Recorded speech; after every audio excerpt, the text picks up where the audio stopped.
Parfait, ça enregistre. Bonjour tout le monde, très content de pouvoir vous accueillir ce soir sur ce sujet de l'association et de comment gérer des conflits potentiels avec vos associés. Je suis Florent Artaud, Country Manager France de Seed Legals. Seed Legals, on a une solution qui permet de pouvoir réaliser vos premiers financements, de cadrer vos relations entre associés et de partager aussi le capital avec vos salariés. On est 150 en tout dans l'entreprise. Moi, je m'occupe de l'équipe française ici à Seed Legals. On est une quinzaine sur l'équipe française. On a, en tout et pour tout, aidé plus de 35 000 startups à se financer, et à se lancer, se cadrer juridiquement avec les outils qu'on propose sur la plateforme, mais également l'accompagnement de l'équipe. Et aujourd'hui, on a beaucoup de questions qui nous sont posées par les fondateurs, comme vous, sur ces questions d'association, sur comment prévenir s'il y a des conflits entre associés, parce que c'est une des raisons aussi, hein, on le sait, d'échec des projets, c'est la mésentente entre associés. C'est pas forcément la première, mais c'est aussi une des raisons qui fait qu'un projet puisse ne pas réussir et malheureusement ne pas aboutir. Alors, comme on a l'habitude aussi de faire chez Seed Legals avec nos masterclass ou webinars, l'idée c'est de rendre assez interactif cette intervention. Donc, n'hésitez pas à poser toutes vos questions ici sur le chat. Et donc, posez toutes vos questions. Vous avez vu, donc là d'ailleurs, il y a Emmanuel qui dit que la qualité du son n'est pas top top. Bah, j'espère que ça va s'améliorer sur ça, sinon je vais peut-être modifier le Wi-Fi, la connexion. Et on va commencer sans plus attendre. J'ai préparé une petite présentation pour vous ici.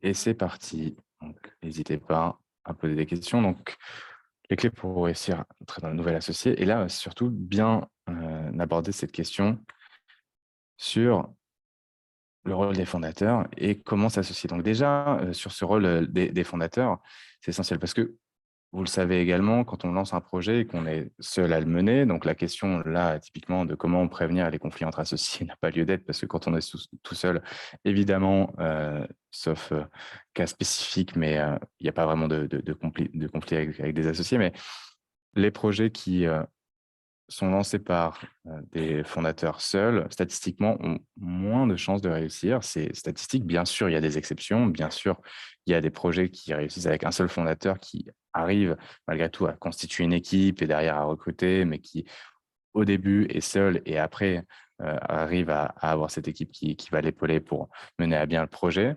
Mais sinon, même certains investisseurs, hein, on en a fait un il n'y a pas si longtemps avec un fonds early stage qui investit dans des sociétés assez early stage, des sociétés qui sont des sociétés portés par des étudiants. Et dans leur thèse d'investissement, ils disent justement qu'ils veulent éviter les sociétés donc, de solo-entrepreneurs. Et dans leur thèse, c'est-à-dire qu'ils n'investissent pas dans les sociétés portées par un seul fondateur et ils veulent une équipe. Donc, il faut que cette équipe aussi soit complémentaire. D'où la question de comment trouver, comment avoir son associé avec qui on va pouvoir lancer le projet. Peut-être que vous l'avez déjà, en tout cas en termes de complémentarité. Mais ce qui est important d'avoir en tête aussi, c'est si vous lancez un projet en étant seul et ensuite que vous avez potentiellement la possibilité de vous associer avec quelqu'un, c'est quoi son rôle? Comment pouvoir justement savoir si c'est peut-être une personne qui va vous conseiller ou peut-être une personne qui n'a pas vocation à avoir autant de responsabilités que vous et qui sera peut-être un premier salarié éventuellement quand vous aurez les moyens de payer un salarié. Et ben ça, c'est essentiel parce que ça va de pair aussi avec la manière dont vous pouvez, euh, alors, on va revenir là-dessus, dont vous pouvez justement cadrer vos relations. Donc, sur cette partie, une fois que vous vous êtes associé, derrière, il faut aussi prévenir, anticiper et de savoir, OK, quelle répartition du capital avoir ensemble. Et donc, sur cette question de répartition du capital, c'est souvent pas forcément évident de se dire, OK, nous, on fait 50-50, ou alors on fait 70-30 parce que moi, j'ai commencé le projet en étant seul, donc j'ai dérisqué, j'ai fait pas mal de choses. Cette personne vient un peu plus tard. Est-ce que c'est 80-20? Est-ce que c'est une répartition du capital à déterminer de manière mathématique et scientifique? Non, ça, évidemment que non. C'est quelque chose qui doit aboutir sur, en tout cas, un accord entre vous et qui doit absolument ne pas poser de questions. Et il faut que vous, comme votre cofondateur ou cofondatrice, vous soyez à l'aise avec le pourcentage du capital que vous avez au sein du capital. Et quand je dis ça, ça peut être dans un cadre où vous avez vous seul initié le projet, mais ça peut être aussi quand vous créez le projet au départ. Un des points aussi fondamentaux, c'est que quand vous avez la qualité de fondateur, c'est peut-être qu'au début, vous n'êtes pas forcément à temps plein, ni même avec une certaine exclusivité, mais à terme, il faut évidemment que vous soyez à 100% sur un projet. C'est déjà suffisamment difficile de monter et de créer un projet entrepreneurial pour en faire une réussite. Il faut que vous soyez à 100%. Quand vous avez une personne qui vous dit « Ok, moi je suis fondateur, mais je suis à temps partiel », ce n'est pas une personne qui est fondateur. C'est une personne qui est fondateur, c'est une personne à 100% dédiée au projet pour maximiser justement la réussite de celui-ci.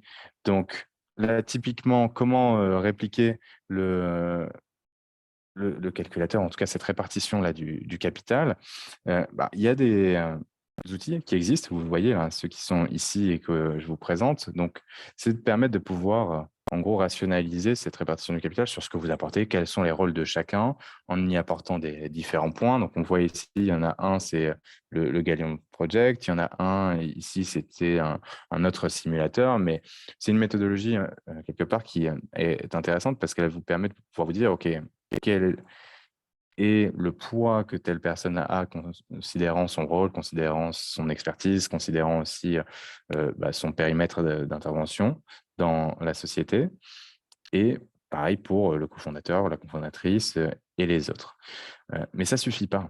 Ça suffit pas non plus là-dessus. Bien sûr, il faut que vous soyez à l'aise avec la répartition du capital. Sinon, évidemment qu'il y aura un conflit qui viendra à moyen ou long terme, voire même court terme, dans le cadre de ce projet. Parce que si même au début, vous n'êtes pas très à l'aise, demain, le moindre problème qui pourra arriver à la société et à vous fera ressurgir justement ces questions et ces frustrations un petit peu latente entre vous en tant qu'associé. Donc ça, c'est clairement un des points à prévenir sur la répartition du capital et de qui a combien. Donc déjà, rationaliser ça et de bien poser les questions et que vous soyez OK, 50-50, 70-30, 80-20, qu'importe, comme on se l'est dit, au moins que ce soit clair et que pour vous, ce soit acceptable. Et quand je dis vous, c'est tout le monde, unanimement. L'autre aspect, au-delà de cette partie répartition du capital, c'est aussi la vision. Est-ce que vous partagez la même vision? Est-ce que vous êtes suffisamment complémentaires? Vous marchez peut-être pas trop dessus avec vos fondateurs, mais surtout sur cette partie vision, c'est de savoir où est-ce que vous allez vouloir mener la société. Parce que si, pareil, de la même façon, vous avez des visions assez opposées, forcément, ça pourra avoir des conséquences sur vos relations et évidemment soulever des conflits. Donc, des fois, c'est bien d'avoir effectivement des discussions, du conflit. C'est clair que tout n'est pas non plus aisé, et encore moins quand on lance un projet. Donc, c'est pas ça dont on parle. Là, on parle vraiment de conflits qui peuvent mener à sa perte le projet et la société. C'est-à-dire que c'est irrécupérable. Donc ça aussi, c'est un point qui peut vous aider en tout cas à essayer d'anticiper et prévenir ces conflits entre associés. C'est une petite méthodologie, on en avait parlé avec, c'était Horus, on avait fait un webinar avec eux, et c'était assez intéressant parce qu'ils avaient passé ce questionnaire qui là est mis à disposition, c'est, comme là je clique dessus, donc on va voir sur effectivement l'article, mais c'est un fonds d'investissement qui propose justement cette liste de 50 questions que vous pouvez vous passer. Est-ce que vous passez les 50 entre associés? À vous de voir, mais ce qui vous aide en fait à vous dire est-ce que vous êtes bien complémentaires et alignés sur le projet et que vous pouvez travailler ensemble sans trop de problèmes, en tout cas au jour où vous faites ce questionnaire. Donc ça, clairement, c'est un point important à avoir. Et là, on a des outils concrets. On vous fera passer certainement la présentation. Donc, si vous vous demandez, on vous l'enverra. Mais déjà, si sur cette partie, à la fois répartition du capital au début du projet et sur la vision, sur vos complémentarités, et vous répondez à ces questions et vous dites, bah ouais, ça fait sens, et c'est le meilleur moyen de pouvoir à minima, anticiper les premiers problèmes que vous pourrez avoir entre vous, en tout cas des frustrations là, il y en aura un, ça c'est sûr et certain, il y en aura des problèmes que vous allez devoir justement régler. Mais sur ces aspects fondamentaux entre vous, associés, vous savez que vous devez être soudés et solidaires justement pour faire face à la difficulté qui est celle de monter un projet. Et ben, au moins sur ces bases, vous commencez sur des bases saines dans le cadre de votre association. Et ça, c'est des outils assez simples, hein. C'est des clés, je pense, assez intéressantes pour pouvoir justement essayer de déminer, de rationaliser un petit peu, parce qu'on est beaucoup sur de l'affect, hein. Quand on s'associe, on reste des humains sur cette partie-là. Et donc, ces outils permettent d'avoir des clés de lecture sur est-ce qu'on est sur une compatibilité ensemble sur cette partie. Euh, Si on enchaîne ensuite sur ces aspects plutôt juridiques, de la même façon où on parlait, où il y a différents rôles, que ce soit les fondateurs, que ce soit les contributeurs, que ce soit des conseillers externes, donc des advisors, ou que ce soit, comme on se l'est aussi dit en termes de rôle, des salariés, forcément, on est sur des mécaniques d'intéressement au capital qui également diffèrent. Euh, Pourquoi? Parce que quand on est fondateur, quand on crée la société au départ, mettons, si on a créé la société tout seul, qu'on détient 100% du capital, donc généralement, c'est une société par action simplifiée unipersonnelle, donc une SASU, parce qu'on est seul associé dans la société, et que quelques mois plus tard, on a un associé qui va rentrer au capital. Est-ce qu'on veut lui donner des BSA, donc des bons de souscription d'actions, c'est comme des stock options, ou est-ce qu'on veut lui donner des bons de souscription de parts de créateurs d'entreprise, des BSPCE? Déjà, les BSPCE, c'est réservé aux dirigeants ou aux salariés de la société, donc s'il n'a pas cette qualité, donc déjà, c'est pas possible. Par contre, les BSA advisors, ce serait éventuellement possible. Mais pourquoi on ne lui donnerait pas des actions et on lui donnerait des droits qui permettent d'acheter des actions? Et ben, en fait, ça fait pas trop sens. Si on a une personne qui a vocation à être fondateur ou fondatrice, donc cofondateur ou cofondatrice, c'est complètement logique que cette personne-là soit intéressée au capital de la même façon que vous l'êtes aussi. Parce que vous devez vous placer du coup, à un même niveau, à un niveau d'égalité sur les risques que vous prenez, sur le temps que vous allez consacrer au projet et les efforts que vous allez y mettre. Et donc, la logique veut que vous soyez aligné, vous, sur la façon dont vous êtes intéressé d'abord au capital et donc avec une mécanique juridique qui est la même. Donc, à ce moment-là, vous allez utiliser, plutôt que les BSA ou les BSPCE, une cession d'actions.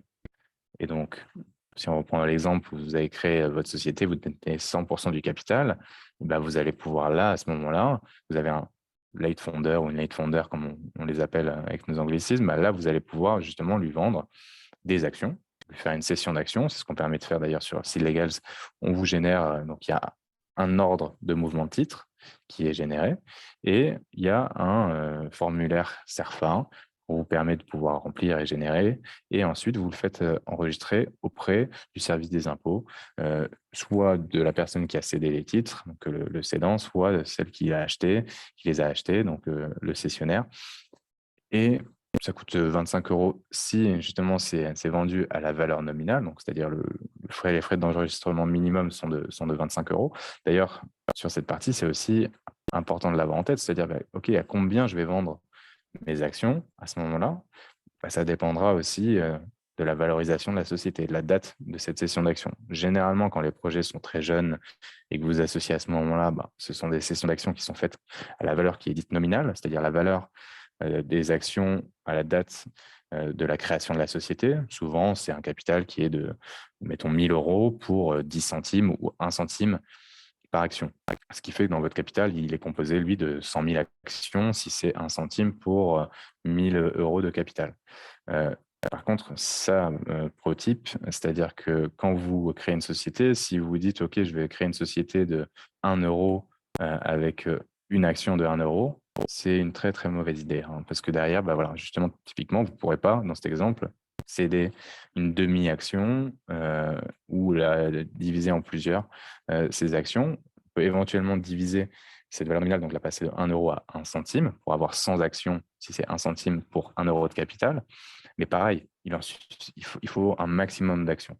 Donc, la meilleure façon de créer sa société quand vous en créez une, avec un capital à minima de 1 000 €, 1 centime par action, vous avez 100 000 actions, là au moins vous êtes assez tranquille. Si on revient sur justement la problématique centrale là dont on parle, donc quel sujet, c'est vous avez fait rentrer cette personne, très bien, c'est une cession d'actions, très bien. Quel est le prix de ces actions? Soit la valeur nominale, ou en tout cas en fonction de la valeur de la société à la date à laquelle vous allez réaliser cette cession. Mettons, si vous avez fait une levée de fonds avec des business angels à une valorisation, je sais pas, d'1 million d'euros et que vous voulez maintenant faire entrer une personne pour 20% du capital, là, ça te pose peut-être question parce que est-ce que cette personne a de quoi payer les 20% suite à la valorisation de la société qui a été fixée à 1 million d'euros? Compliqué. Et donc, c'est pour ça que là, potentiellement, les BSA ou les BSPCE peuvent entrer en ligne de considération sur la logique de l'intéressement au capital. Donc ça, c'est intéressant de le voir, mais la logique principale dont on parlait au début, c'est bien, il faut, si c'est un fondateur ou une fondatrice, qu'elle ait des actions dans la société, comme vous, si vous étiez à l'initiative au début. Quand vous avez créé au départ la société à plusieurs, parce que vous êtes plusieurs cofondateurs, cofondatrices, il n'y a pas de débat, hein, vous avez déjà des actions dans la société. Et à ce moment-là, qu'est-ce qui prévoit, justement, qu'est-ce qui cadre vos relations? Là, typiquement, ce n'est pas tout de suite le pacte d'associés au début. C'est ce qu'on appelle les statuts. Donc, c'est dans le cadre de vos statuts que vous allez, vous, gérer vos relations, mais généralement, ce sont des statuts qui sont relativement standards. En tout cas, c'est ce qu'on recommande de faire. Pourquoi? Parce que vous allez y prévoir, en fait, bon, il y a la dénomination sociale de la société, il y a le capital. Il y a quoi dans les statuts? Il y a évidemment les clauses relatives aux décisions de la collectivité des associés, c'est-à-dire quand est-ce que vous allez tenir vos assemblées générales, sous quelle forme, quel est le quorum, quelles sont les règles d'approbation des décisions qui sont soumises aux associés. Évidemment, ça, c'est ce qui compose vos statuts en termes de règles. Et donc, en tant qu'associé, évidemment, vous êtes soumis aux statuts. Et souvent, on observe et on recommande en tout cas de prévoir un pacte d'associés entre vous pour bien cadrer là vos relations. Pourquoi? Parce que si on revient aussi sur le sujet et notre thématique, l'idée c'est de pouvoir anticiper et prévenir éventuellement les conflits qui vont se poser, les problématiques. Et on sait de toute façon que les contrats ont vocation à ça. Et c'est le but même des contrats, c'est de prévenir les problématiques et de prévoir les règles, justement. Et souvent, quand on veut faire jouer les clauses d'un contrat, c'est que bon, il faut s'y référer pour que ce soit clair et pour éviter qu'il y ait des problématiques. Et donc là-dessus, pourquoi prévoir des statuts et aussi un pacte d'associés? Pourquoi pas tout mettre dans les statuts d'un coup? Déjà, il y a un premier sujet qui est, on est sur 2 logiques, c'est-à-dire que les statuts, eux, vous le savez, c'est déposé au greffe du tribunal de commerce dont relève la société, donc selon son siège social. C'est quelque chose qui est public, qui est à disposition de tout le monde. Donc possible effectivement de prévoir l'ensemble des éléments dans les statuts. Notamment, il y a une clause dont on va parler ensemble et qu'on va voir, c'est en cas de départ et de prévenir le départ justement d'un des cofondateurs et de savoir qu'est-ce que on va faire et comment on va régler cet aspect. Ça, c'est assez central. Pareil, on va aussi prévoir la cession des droits de propriété intellectuelle. S'il y a une personne, mettons, qui a la qualité de responsable technique, donc de CTO, lui, il va créer quelque chose, il va créer de la valeur, et donc, et pareil pour les autres, hein, que ce soit des choses qui peuvent être des brevets ou autres, etc. Mais eux, la valeur qu'ils ont créée, effectivement, il faut que ce soit la propriété de la société pour éviter que s'il y a un départ, ils partent avec ces éléments qui sont des actifs stratégiques et importants pour la société. Donc, pour revenir à cette question, pourquoi les statuts versus le pacte d'associés? Déjà, quelle est la différence? Le pacte d'associés, lui, il est confidentiel. C'est-à-dire que c'est un contrat qui n'engage que les parties qui l'ont signé et donc qui est aussi avec une clause prévue et assez standard de confidentialité, donc qui prévoit que ce contrat n'a pas vocation à être partagé et divulgué auprès de tiers. Et donc, on peut et on va cadrer généralement là les relations et des clauses assez centrales entre vous, dans vos relations entre associés. D'où le terme de pacte entre vous, les associés, qui a vocation à régir à la fois vos droits et vos obligations, votre qualité d'associé. Et ce pacte-là a vocation généralement à compléter les statuts qui, eux, organisent les assemblées générales, comme on se l'a dit, et le fonctionnement de la société. Mais la surcouche qu'on ajoute avec le pacte d'associés, lui, a vocation à compléter, notamment sur des questions stratégiques et notamment sur cette partie-là de cas de départ des fondateurs et d'autres clauses qu'on va voir ensemble. Donc ça, c'est vraiment quelque chose important à avoir. Euh, donc là, quand on dit comment, il y a une question qui est posée par Dimitri, qui dit comment faire quand il s'agit de la venue d'un gérant. Alors déjà, quand on parle là ici de société, effectivement, c'est un bon point. On parle de sociétés qui sont des sociétés par action, c'est-à-dire des sociétés par action simplifiées, comme on se l'est aussi dit au départ. Donc, qu'elles soient unipersonnelles ou non, on ne parle pas forcément de sociétés à responsabilité limitée, des SARL. Les sociétés qui sont les plus fréquentes, en tout cas les plus courantes dans l'écosystème startup, ce sont des sociétés par action et ce ne sont pas des sociétés à responsabilité limitée. Et de la même façon, c'est aussi possible de prévoir que ce soit une SARL ou une SAS. Il y a des statuts, évidemment, et il y a également la partie pacte d'associés, en tout cas pour cette question. Après, pour des cessions de parts, c'est une autre chose avec les SARL, et c'est effectivement, mais les principaux éléments dont on a parlé, c'est-à-dire le prix et comment on les vend en fonction de quelle est la répartition du capital, etc., c'est pareil. Mais sachez qu'en tout cas, quand vous créez une startup et que vous avez vocation à lever des fonds auprès d'investisseurs ou à partager votre capital avec des salariés, notamment ce dont on parlait avec les BSA Advisor ou les BSPCE, eh ben, c'est quelque chose qui est réservé aux sociétés par action, c'est-à-dire les SAS, et notamment les SAS. Il y a aussi les sociétés par action, mais bref. Donc là, si on se pose la question de savoir, vous voyez, je viens de vous partager l'écran avec l'environnement Seed Legals, donc qu'est-ce qu'on va retrouver dans un pacte d'associés dans une société, comment ça va compléter justement les statuts? C'est quoi les clauses principales du pacte d'associés? Donc, pacte d'associés, comme vous l'avez compris, la vocation à régir, vos droits et obligations en tant qu'associé. Donc, c'est très fortement recommandé d'en prévoir un, justement pour éviter et prévenir les conflits s'il y a un cas de départ ou s'il y a une mésentente entre vous, les associés, de façon au moins à anticiper ces éléments et de pouvoir, dans une moindre mesure, au moins avoir un cadre suffisamment clair pour pouvoir trouver un accord. Parce qu'un contrat, ça ne veut pas dire forcément, voilà, ça va solutionner absolument tout. Non, ça va aider à essayer de solutionner un conflit, mais ça ne va pas le régler comme ça, de manière assez magique. Il faut que vous trouviez un accord et au moins d'avoir des bases assez claires et saines pour pouvoir discuter, c'est toujours quelque chose qui va aider. Donc là, comme vous le voyez, c'est l'environnement Seed Legals. Donc ici, on est dans une société test qui s'appelle FrenchCo et on va pouvoir créer dans l'environnement Seed Legals, dans la partie contrat ici, différents documents, différents contrats, notamment ce pacte d'associés. Et donc, ce pacte d'associés-là, vous voyez, hein, il est rédigé, et ça, c'est justement un contrat, un pacte d'associés qui est fait dans les règles de l'art par rapport évidemment au droit applicable et aussi aux pratiques qu'on observe, nous, avec l'ensemble des données qu'on collecte sur Seedlegals. Donc, si on va regarder ici, vous avez la possibilité de cliquer sur le bouton terme, ce qui vous permet de pouvoir voir, plutôt que la version longue que vous pouvez télécharger, que vous pouvez aussi partager soit à votre associé, cofondateur ou autre, ce sont des termes ici que vous pouvez voir d'un seul coup. Vous pouvez aussi télécharger votre document en PDF.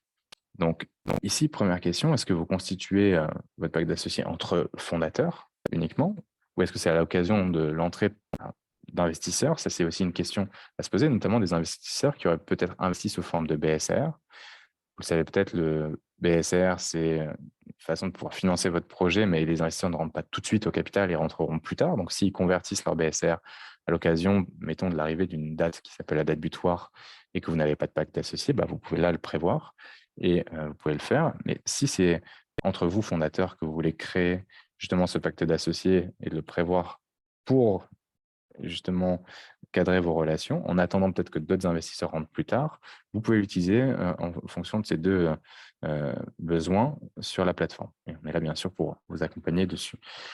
La question qui suit, c'est fondateur, une holding d'investissement, ça veut dire quoi? Si pour vos besoins justement de gestion patrimoniale, vous voulez que ce soit pas vous, mais votre société, votre holding patrimoniale qui détienne les actions de la société, eh ben, si vous vendez demain, parce que vous avez vos actions que vous détenez en propre et vous les vendez à votre société, qui est votre société holding, que ce ne soit pas vu comme une une cession comme si vous le vendez à des tiers. Donc, ce ne soit pas soumis à d'autres clauses comme des droits de préemption ou autres. Ça, voilà. Donc, si on clique, on va dire plutôt oui. Et hop, on clique sur oui. On va dire combien de fondateurs sont associés à la holding. On peut dire, voilà, 2 ou 3. Donc, on voit aussi qui est fondateur de la holding 1. On va mettre Florent Artaud, par exemple. Ici, 2, on va mettre Félix ici, etc. Bref, donc vous voyez ici, il y a différents éléments. On va les compléter. On va mettre plutôt du coup 1 ici. Hop, et on va mettre ça comme ça. Et donc là, les engagements des fondateurs, on va dire ça. Et on va pouvoir revenir ici. Donc là, tout de suite, on va pouvoir voir ces différents éléments. Donc là, sur la partie incessibilité ensuite, incessibilité, c'est quoi? C'est souvent, vous vous engagez, et c'est ce qu'attendent les investisseurs. Ces clauses, en fait, elles sont intéressantes parce que ces clauses du pacte d'associés qu'on prévoit ici, ce sont pour la plupart aussi des clauses que vous allez retrouver dans votre pacte d'associés quand vous allez faire entrer des investisseurs à l'occasion d'un prochain financement. Donc, qu'il y ait un prochain financement ou pas, en tout cas, vous, quand vous créez votre structure, et pour, encore une fois, anticiper ces conflits entre associés, mieux vous prévoir l'ensemble de ces différentes clauses. Donc là, c'est quoi l'incessibilité? C'est-à-dire que vous vous engagez à ne pas céder vos actions pendant une certaine durée. Possible de le prévoir, comme possible de dire non. Vous avez vu comme c'est facile de changer ça, et donc automatiquement, le pacte d'associés créé pourra s'adapter. Et donc, sur cette partie, souvent, cette clause d'incessibilité peut être pour voilà, 1 an et demi, peut-être plus, et souvent 2 ans, 3 ans. Après, ça dépend si c'est à l'occasion d'une levée de fonds ou là, à l'occasion entre vous, entre fondateurs que vous prévoyez, vous pouvez prévoir ce que vous voulez. Mais ça fait sens d'avoir une durée relativement longue. Ce n'est pas 6 mois, quoi. Ça n'a pas trop de sens. En tout cas, est-ce que vous avez un droit de respiration? Ça, c'est quoi ce droit de respiration? C'est peut-être un peu étonnant comme nom, mais c'est un nom qui veut dire,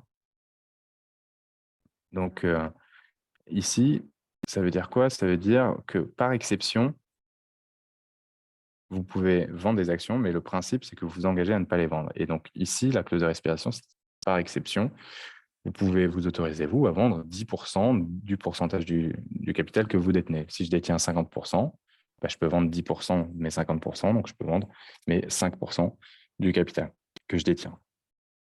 Et ça, c'est une exception, justement, par rapport au principe que vous avez choisi ici dans les termes. L'autre aspect, ça, c'est quoi la clause d'obligation de sortie conjointe qu'on appelle drag along? C'est pour éviter qu'il y ait des minoritaires, s'il y a des minoritaires, hein, évidemment, à ce stade de la société. Donc, si, par exemple, il y a une personne qui détient, un fondateur qui détient 80% du capital, et il peut décider de vendre à une société, s'il y a une société ou un acquéreur en face qui propose d'acheter 100% de la société, et ben là, ça permet d'éviter qu'il y ait des minoritaires qui soient bloquants dans cette situation. Et donc, c'est la logique du drag, hein, donc de pouvoir emporter la vente de la totalité de la société à cet acquéreur qui a fait l'offre. Et donc, ça facilite la liquidité. Et ça, c'est une clause très standard que vous allez retrouver dans le cadre d'un prochain financement si vous financez votre projet et dans la lettre d'intention que vous allez discuter à ce moment-là avec vos investisseurs, évidemment. Les engagements des fondateurs, pareil, souvent, on retrouve là de la non-concurrence. C'est assez important de le prévoir. Pareil sur la durée après, c'est aussi important de prévoir un cadre pour cette clause de non-concurrence, donc sur tout le territoire français, sur le territoire européen. Vous ne pouvez pas prévoir par contre sur le monde entier pour une durée indéterminée et sans contrepartie financière, ce qui aurait éventuellement vocation justement à, si vous engagez un engagement comme ça qui est non cadré, en fait, ça le fait tomber et on n'est pas tenu à ce moment-là. Donc, c'est important de pouvoir bien cadrer ces éléments. Et est-ce que vous prévoyez aussi une clause d'exclusivité? Pareil, ça, ce sont des éléments importants à avoir en tête. Et donc, ici, exclusivité, quand vous êtes au début, comme on se l'a dit, peut-être qu'au départ, vous ne pouvez pas être exclusivement dédié à l'activité de la société, donc possible de mettre non, peut-être quelque chose qui sera prévu à l'occasion d'un prochain tour, mais en tout cas, c'est souvent pas le cas au tout début du projet. Ensuite, là, ça c'est la clause centrale, qui est la clause qu'on appelle la clause de leaver, donc la clause qui prévoit les conditions de départ d'un des associés. Et donc là, il faut que ça concerne effectivement toutes les actions de la société détenues par les associés. Donc là, quel est le pourcentage d'actions détenues par les associés fondateurs? Mécanisme de reverse vesting, c'est 100%. C'est-à-dire que ça concerne, j'ai par exemple 500 actions sur les 1000, bah, ça concerne toutes mes actions détenues. Donc là, oui, on veut que ce soit soumis à une clause de leaver. À quelle date on veut faire commencer cette clause? Parce que le principe de cette clause, c'est quoi? C'est qu'on y accole un délai qu'on appelle ce fameux vesting. C'est-à-dire que moi, je détiens ces 500 actions. Et si je prévois un vesting de 48 mois sur 4 ans, ça veut dire que si je pars avant ces 4 ans, je vais m'engager à vendre mes actions, la totalité des actions, parce que 100% de ces actions sont concernées, mais à un prix. Et ce prix et ces conditions de cession des actions là, que je détiens dans le capital de la société, et ben, ça dépend justement des conditions de départ. Si je pars en bon, en good lever ou en mauvais terme, donc bad lever, en good ou bad lever, et ben, en fonction de ça, si je pars, et ben, je vais pouvoir vendre mes actions soit à un prix très bas, on va le voir, soit à la valeur de marché. Donc, c'est ça les clauses essentielles parce que ça permet au moins de déterminer s'il y en a un qui arrête de travailler, par exemple, sur le projet et qui fait une sorte d'abandon de poste ou qui arrête complètement, dont on n'entend plus parler, et ben, ça permet ici de pouvoir faire en sorte d'enclencher cette clause pour que lui sorte du capital et évite de bloquer la société. C'est la logique, en tout cas, sur le principe du fonctionnement de cette clause. Et donc, en l'occurrence, ici, on a mis 48 mois, donc c'est une durée de vesting, c'est-à-dire que si après 4 ans dans la société, bah, je quitte la société, bon, bah, très bien, ok, mais bah, du coup, j'aurais acquis l'ensemble des actions. Donc, si j'arrête là de travailler ou quoi, bah, ça veut dire que je pars en bad lever à ce moment-là. Et donc, ici, même si j'ai acquis la totalité de mes actions, même si je les avais déjà, mais au moins, je m'engage à- à les vendre, mais c'est en fonction de quelles conditions. Et ben, ici, dans quel cas la cession de fonction du fondateur est considérée comme fautive, ça aussi, c'est un élément central à avoir. Donc souvent, c'est assez standard de prévoir que c'est soit un licenciement, révocation, faute grave ou faute lourde, manquement à l'obligation de non-concurrence, exclusivité, non-sollicitation. Et donc ensuite, qui peut acheter les actions des fondateurs? Bah, là, pareil, c'est-à-dire qui est-ce qui va les acheter, ces actions? Souvent, c'est les fondateurs en priorité, puis éventuellement la société, en tout cas à ce stade. S'il y a d'autres investisseurs, c'est les investisseurs aussi. En tout cas, c'est une question qui peut se poser à ce moment. Est-ce que c'est en premier? Est-ce que c'est les fondateurs? C'est des questions à se poser. Mais dans ce cadre, c'est souvent d'abord les fondateurs, évidemment, et puis la société. Et donc, si c'est un cas de bad lever, bah, ces actions non vestées à la valeur nominale et ces actions vestées à la valeur de marché. Ça veut dire quoi? Bah, ça veut dire que dans mon cas, si je pars au bout de 4 ans, là, tel qu'on l'a prévu, et que je pars en bad lever, bah, tel que c'est rédigé, je peux les vendre à la valeur de marché. Pourquoi? Parce que c'est après ce délai de 4 ans que la clause de bad lever a joué. Et si on veut passer ainsi, on veut autre chose, eh ben, on va pouvoir éventuellement prévoir autre chose ici. On va revoir là quelles sont les autres possibilités. Et donc là, on va pouvoir déterminer ces actions sont non vestées. Donc, en cas de bad lever, le bénéficiant de la promesse peuvent acquérir auprès du fondateur concerné. Et donc là, toutes ces actions vestées ou non à la valeur nominale, par exemple. Donc là, c'est un peu plus sévère. Ça veut dire quoi? Ça veut dire que même si je suis resté 4 ans dans la société à travailler, avoir créé de la valeur, mais qu'après ces 4 ans, je pars en bad lever, bah, je m'engage à céder toutes mes actions à la valeur nominale. Donc, c'est un peu dur quand même ici. Mais bref. Et donc, qu'est-ce qui est un cas de départ en bon terme? Eh ben, c'est décrit à l'inverse de ce qui est un cas de départ en mauvais terme. C'est-à-dire, c'est quoi? C'est-à-dire tout ce qui n'est pas du bad lever est vu comme du good lever. Et donc là, en l'occurrence, pareil, on peut prévoir en cas de good lever, toutes ces actions vestées ou non sont vendues à la valeur de marché. Je m'engage quand même à vendre toutes mes actions, mais elles sont vendues à la valeur de marché à la date de mon départ. Voilà les clauses. Et ça, c'est la clause essentielle et centrale à prévoir pour prévenir un cas de départ entre vous associés. Donc, d'où l'importance de ce pacte d'associés. Et souvent, ces clauses-là, on ne les retrouve pas dans les statuts. Ce n'est pas quelque chose de standard qu'on retrouve dans les statuts, c'est les clauses qu'on retrouve de manière standard dans ce fameux pacte d'associés. Et la gouvernance aussi. Généralement, la gouvernance, au début, vous n'allez pas mettre en place un board à ce stade. C'est des choses, c'est des éléments qui doivent être pris sans formalisme vraiment très concret, en tout cas sur la stratégie de la société, sur votre budget, etc.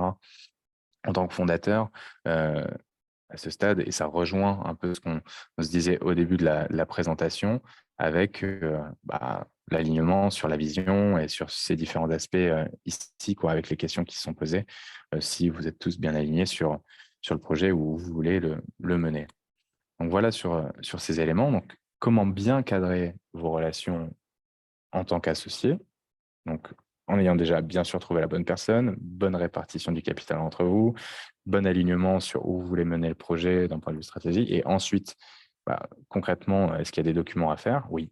Premier réflexe, en plus évidemment des statuts, mais les statuts, vous allez les créer au début, quand vous allez créer votre société. Et c'est justement, c'est pas là forcément tout de suite où vous allez mettre en place les questions dont on vient de parler sur le pacte d'associés, mais vous créez votre société et ensuite, vous prévoyez votre pacte d'associés entre vous qui régit ces relations, et notamment avec les clauses qu'on a vues ensemble. Donc, vraiment, ça, c'est le bon réflexe. Mais là-dessus, et également, ce qui peut être prévu dans votre pacte d'associés, c'est un peu l'exemple dont on parlait, c'est-à-dire si on a un des associés qui est présent, mais qui développe la partie informatique sur la plateforme, etc., qui fait du code, et toute cette valeur-là, en fait, il a fait en propre, quoi. Donc, c'est-à-dire que s'il part, est-ce qu'il y a un document qui prévoit que ce que lui a développé dans le cadre justement de son activité, la société appartient bien à la société et ne lui appartient pas à lui? Et ben ça, c'est effectivement un élément qu'on voit ici dans le pacte d'associés, mais c'est pas là où on va prévoir la cession de ces actifs-là. Ça, on peut prévoir que chacun des associés s'engage à faire en sorte que ce qu'il développe soit céder à la société, mais après, qu'est-ce qui va concrètement permettre de pouvoir réaliser cette cession de ces actifs développés par ces associés dans le cadre justement de l'activité de la société? Ce sont ben, les contrats de droit de propriété intellectuelle, les contrats de cession de droit de propriété intellectuelle. Donc, on met contrat de cession de droit de manière générique. Pourquoi? Parce que ça peut être des droits qui ne sont pas forcément que de propriété intellectuelle, mais enfin, au sens large, il y a les droits de propriété littéraire artistique, il y a différents éléments à avoir en tête, mais je vous passe un peu ce cours de droit. On va raisonner de manière assez concrète et simple ensemble. Et donc, sur cette partie-là, donc, effectivement, comment on va pouvoir mettre ça en place? Eh ben, de la même façon, c'est important de pouvoir déjà, avoir ce réflexe, et que ce soit avec des associés entre vous, hein. C'est-à-dire qu'on évite là le problème qui est le suivant, c'est-à-dire s'il y en a un qui a développé ses actifs, quels qu'ils soient, là, de propriété intellectuelle, ça vous permet de pouvoir ben, justement dire non, c'est quelque chose qui appartient à la société, et en plus, vous l'avez cadré ici avec ce contrat. Et donc là, en l'occurrence, eh ben, ce contrat a été préparé ici. Donc là, on voit de la même façon les différents termes. Il y a quoi en fait? C'est qui est l'autre partie? C'est une personne physique, c'est une société. Et ce qu'on se dit là, ça vaut aussi que ce soit une personne associée ou même pour un freelance, hein, ou pour une personne qui va ou enfin un prestataire de service quel qu'il soit, et ben, sur cette partie, s'il y a vraiment du développement sur des propriétés intellectuelles ou autres, c'est hyper important, et on le voit, hein, c'est marque, logo, dessin, modèle, brevet, nom de domaine, logiciel, article, vidéo, photographie, contenu, illustration, livret blanc. Tous ces éléments-là, il faut que les actifs soient détenus par la société et pas que ce soit détenu par vous, les associés, ou par un freelance à qui vous avez fait appel. Ça, c'est hyper important, surtout quand on parle d'actifs qui sont des actifs stratégiques de la société. Et donc, comment matérialiser ça? Eh ben, par un contrat, évidemment, ce qui évite justement des problématiques là-dessus. Et donc là, qu'est-ce qu'on va faire? En fait, il faut prévoir, bien sûr, qui est la partie qui va céder ses actifs, mais derrière, il faut décrire les créations. Et donc, ces créations-là, il va falloir dire, OK, mais c'est quoi? Et donc là, vous avez la petite liste, hein, vous choisissez. Ensuite, s'il y a des marques, etc., il faut les mettre, il faut ajouter un élément ici, il faut pouvoir le télécharger. Est-ce qu'il y a une date de dépôt, l'INPI, etc. C'est important de devoir le prévoir.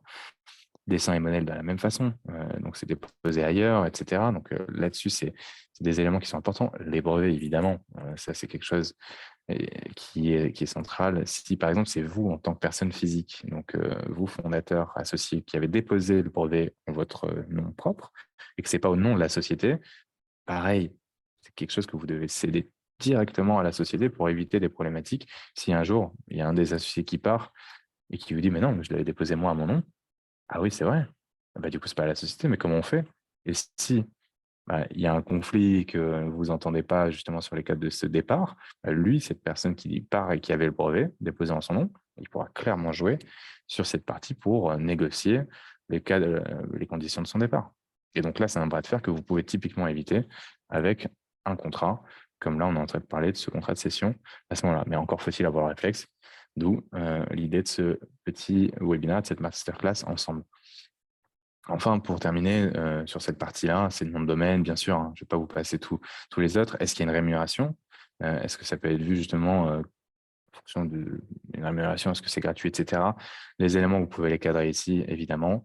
S'il y a des questions et des éléments supplémentaires à ajouter, on permet de le faire ici sans trop de soucis. Et tout ça est bien sûr compris dans votre abonnement Legals. Quand vous prenez l'offre, qu'elle soit l'offre Plus ou même l'offre standard, hein, c'est compris ici dans l'offre standard, mais l'offre Plus vous permet vraiment d'avoir un accompagnement dédié sur cette partie-là. Et sur ces éléments, évidemment, n'hésitez pas à nous contacter, on pourra en discuter avec plaisir. On a tous nos experts hein, qui sont là, qui sont disponibles. Et donc là-dessus, d'ailleurs, je peux vous passer le petit lien si vous voulez qu'on échange là-dessus et prendre rendez-vous. Hop, n'hésitez pas. Donc, l'idée, c'était voilà, de pouvoir parler pendant une 30-40 de minutes de tout ça et de descendre et de balayer ces aspects ensemble. Maintenant, si vous avez des questions, c'est l'occasion de pouvoir en parler ensemble. Alors, est-ce que vous avez des questions sur ce qu'on a vu, soit sur le pacte d'associés, la répartition du capital au début quand vous créez le projet, soit sur le contrat de cession de droit de propriété intellectuelle ou autre? Est-ce que vous avez des questions là-dessus? Merci Steve, en tout cas pour ta participation. Merci à tout le monde. Bien sûr, je t'en prie Steve, tu peux poser une question, alors soit direct dans le chat ou dans les questions et réponses, comme tu préfères. Je ne sais pas si tu as levé la main par hasard ou sans avoir fait exprès, mais en tout cas, si tu as une question, tu n'hésites pas, c'est l'idée de pouvoir en parler ensemble. Alors, je ne t'entends pas, mais je t'invite à la limite à poser la question direct dans le chat, plutôt par écrit, comme ça je la prends et ce sera plus simple.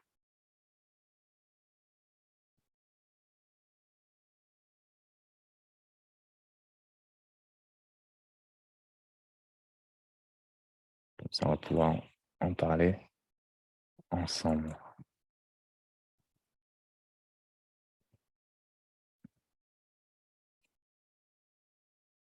Et les autres, n'hésitez pas aussi, hein, si vous avez des questions, c'est l'occasion de pouvoir en parler ensemble.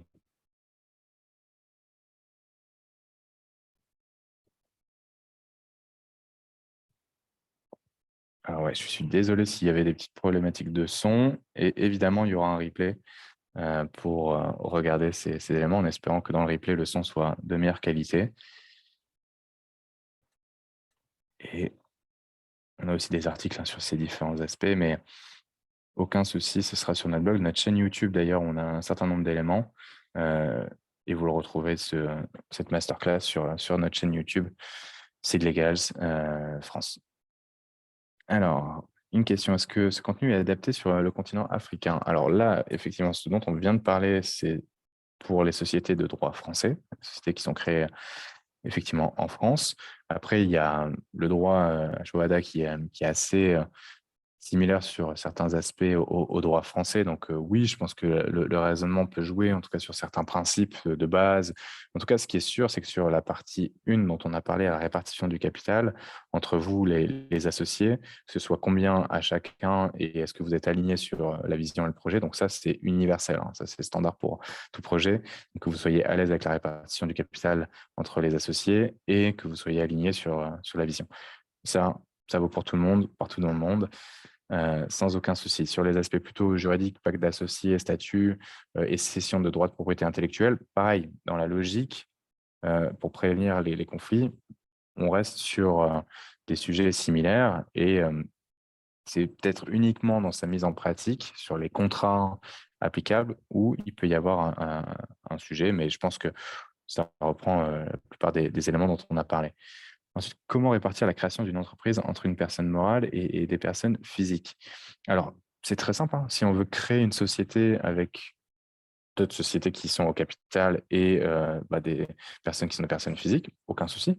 C'est très simple. Quand vous allez créer votre structure, la répartition sera la même. C'est-à-dire que juste la société qui détiendra, elle, les actions de l'autre société qui est à créer, elle sera détenue par le fondateur. Et c'est comme ça qu'il y a une répartition du capital, mais il n'y a aucune problématique là-dedans, sachant juste que s'il y a un pacte d'associés, les engagements qui seront pris par les associés, pour la personne qui est représentée par la société, donc c'est-à-dire celle qui détient les actions de l'autre société, les engagements, par exemple, de Good et Bad Liver, etc., ce sera au nom de la personne physique qui détient les actions de la fameuse holding dont on parle. Donc ça, c'est quelque chose d'assez simple à avoir en tête, mais clairement. Donc, il n'y a aucune problématique pour créer une société et répartir son capital en fonction de... C'est une société qui détient des parts d'une autre société. Et, c'est très, très courant et très classique. Alors, le lien vers les slides, c'est normal. Hein. C'est en gros, l'agenda, là, en l'occurrence, c'est justement pour prendre rendez-vous avec nos experts et discuter, justement, si vous avez des besoins sur ce dont on a parlé. Les slides, elles vous seront envoyées par email. Et effectivement, n'hésitez pas si vous avez des questions. Donc, le fait que les actions soient portées, donc la question qui est posée suivante, soient portées par une holding pour un associé et pas les autres, peuvent-ils vu comme un signal négatif par les investisseurs? Absolument pas, pas du tout.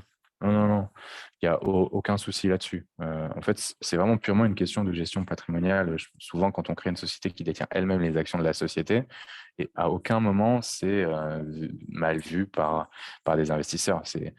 Après, qui détient cette société holding-là? S'il y a d'autres personnes, etc. Bon, là, ça pose éventuellement des questions, mais non, ça n'a pas de sujet à ce moment-là.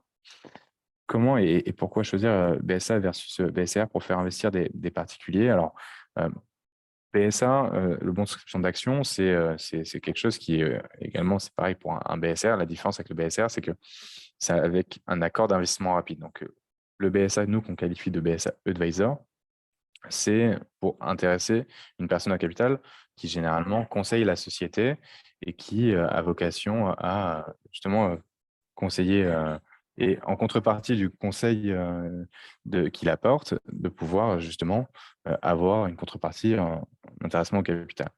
À l'inverse, le BSR, lui, c'est pour faire investir une personne. C'est dans une logique d'investissement, c'est pas dans une logique juste de conseil de la société. Et donc, après, pour faire investir des particuliers dans vos projets, sachez aussi que c'est quelque chose qui est... Ce sont des produits complexes, des produits financiers, donc c'est quelque chose que vous ne pouvez pas non plus vendre à n'importe qui, à tout le monde, en disant « Ok, je vends des actions de ma société qui veut investir ». Donc, c'est aussi quelque chose qui est assez régulier, hein, donc il ne faut pas faire n'importe quoi, mais en tout cas, principal élément, c'est de bien comprendre les logiques. Déjà, la différence entre BSA, comme j'ai dit, et BSR, et aussi la mécanique du BSR, comment ça fonctionne. Il y a plein de contenu là-dessus, soit sur la chaîne YouTube, sur Seedlegals, ailleurs. N'hésitez pas à prendre rendez-vous avec nos experts là-dessus. On se fera un plaisir de pouvoir échanger avec vous. Alors, il y avait une autre question. Est-il possible de basculer un fondateur en tant que contributeur investisseur? Alors, c'est une bonne question. Effectivement, les fondateurs, eux, peuvent aussi investir dans la société. Hein. Ils peuvent investir, mettons là, ils pourraient aussi éventuellement investir avec un BSR, ils peuvent investir en augmentation de capital, ou ils peuvent aussi investir, quand ils sont associés de la société, avec un compte courant d'associé. Ça, c'est très, très courant, vous le savez. C'est-à-dire que c'est vous, en tant qu'associé, qui apportez de l'argent à la société et la société a une dette envers cet associé-là. Après, sur la question, peut-être pas forcément sur la mécanique de est-ce que c'est possible et comment, c'est est-ce que il est plus fondateur. Donc, fondateur, ça veut dire quoi? En fait, ça veut dire être opérationnel dans la société. Ça veut dire contribuer à la création de cette société, à créer de la valeur et à la développer. Là où un investisseur, lui, il va surtout investir de l'argent et conseiller à la marge la société et les fondateurs. C'est surtout ça. Donc là, typiquement, il y a 2 questions, je pense. Il y a une question qui est une question fondamentale, c'est quel est vraiment le rôle de cette personne? Est-ce que c'est une personne qui est opérationnelle, qui est vue comme fondateur? Et comme on se l'a dit aussi au début, il faut qu'elle soit à 100 dans le projet, qu'elle soit dédiée à fond pour faire en sorte que ça réussisse, versus l'investisseur. Lui, il va investir de l'argent, il va prendre un risque financier surtout, ce qui est aussi le cas des fondateurs. Ils prennent un risque souvent aussi financier, mais bref. Et donc là, c'est plutôt quel est le rôle de cette personne? Et en fonction du rôle de cette personne, oui, qu'elle soit fondatrice ou qu'elle soit investisseuse, à voir. Ça, c'est pour répondre à ta question, Dimitri. Il y a donc Van qui pose aussi une question. Lorsque les actions d'un associé sont détenues par sa holding personnelle, donc hors procédure de préemption et d'agrément classique, comment empêcher la vente déguisée des actions? Alors ça, c'est une très bonne question. Et donc, comment empêcher la vente des actions à un tiers en cas de changement de contrôle dans sa holding? Ça, c'est typiquement une clause quand on a le pacte d'associés. Il y a la clause qui définit dans votre pacte d'associés ce qu'est une holding. Et ben, typiquement, une holding, elle, généralement, doit être détenue à hauteur de X% par l'associé fondateur. Ce qui permet justement d'anticiper, de prévenir les petits malins qui pourraient se dire, bah voilà, de manière détournée, en fait, je ne vais pas vendre mes actions de la société, mais je vais vendre les actions de la société qui détient les actions de la société de façon à indirectement faire une cession. Non, c'est prévu dans le contrat et dans le pacte d'associés. Il y a une définition claire qui prévoit justement ces éléments.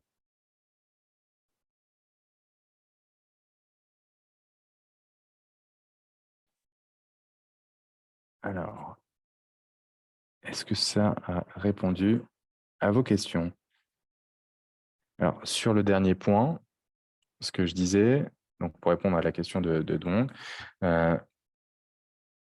le pacte d'associés, lui, définit ce qu'est une holding détenue par les fondateurs. Une holding personnelle, pas que par les fondateurs d'ailleurs, par aussi des investisseurs, c'est possible. Mais il faut que, là en l'occurrence, cette holding soit détenue à hauteur d'au moins, mettons, 75% ou 80 ou 90%, voire peut-être 100% par l'associé fondateur, par l'associé en question, pour être qualifié comme holding et donc pour ne pas faire jouer des clauses de préemption ou d'autres clauses dans le pacte d'associés.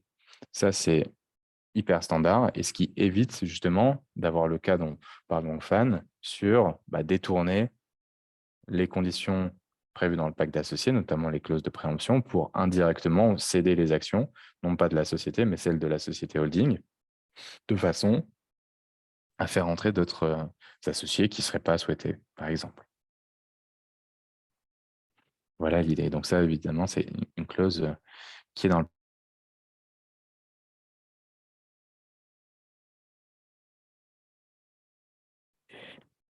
Donc là, je crois que j'ai récupéré, il y a des petits problèmes de connexion, mais je ne vais pas faire durer plus longtemps là, cet échange. En tout cas, je vous remercie. N'hésitez pas, hein, je vous remets le lien si besoin. Là, vous voulez discuter avec nos experts. Mais merci pour votre participation. On aura l'occasion très certainement d'échanger, que ce soit à l'occasion d'une autre masterclass ou d'un webinar. Je vous souhaite une très bonne soirée et tout le meilleur pour vos projets respectifs. Merci et à bientôt.